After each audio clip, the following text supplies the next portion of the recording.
someone who's looking to stay mentally sharp and emotionally balanced as they age, are there daily practices that you typically recommend or lifestyle interventions that you think you get the most benefit Yeah, from? I mean, the most benefit is really the basics, right? Really good quality food, relationships, reasonable exercise, it's just the basic sleep, you know, those are the basics. And you work on the basics, you get a lot. You probably get 70% of the benefit coming from those. And if you have other factors, right, chronic infections, et cetera, hormonal deficiencies, you address those. And, the whole functional medicine model, well, you address those and you do the basics, you're going to get like 80, 90% improvement.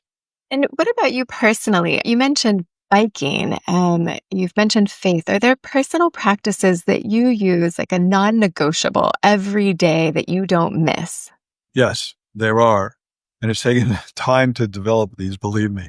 It started with meditation. I pray every day for 45 minutes. And I do that every day. I do that probably about half hour after I wake up. And not that I'm perfect, but I'm 98%. I get to bed early enough so I get adequate sleep. So if I wake up in the night, I'm not nervous. Oh, I've got a big day tomorrow, and I don't stress over it.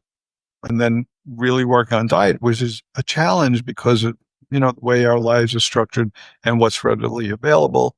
But that's also very important. So I'd say that the biggest one I would say is the prayer, because for me, I could be in any kind of stressful situation. I won't say any kind, really stressful situations, family, the world, whatever it is. And I have built a mindset now where I can retreat to a place where I see a really big picture.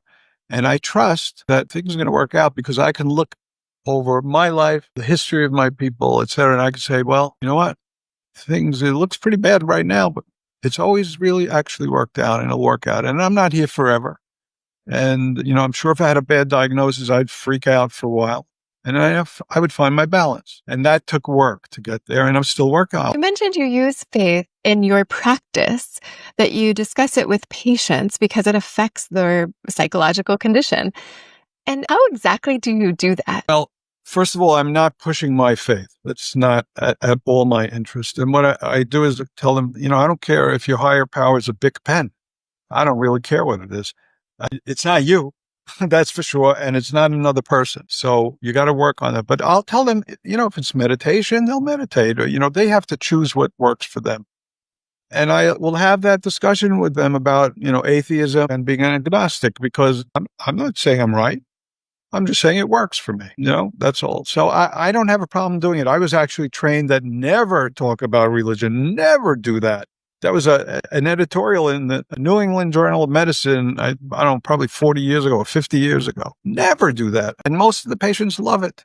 They love it. I can imagine there are a lot of patients out there listening thinking, I've never talked to a doctor who brought that up, and it's such an important part of my life. Or maybe having this very eye-opening experience listening to our conversation going, oh, maybe that's what's been missing.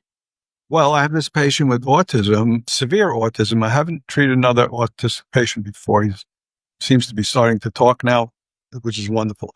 But his parents, both of them loving people, they said to me, you're the first doctor who has ever dealt with the spiritual aspects of this. And we have conversations when appropriate, and if they don't want to talk about them, we won't talk about it. That's fine by me.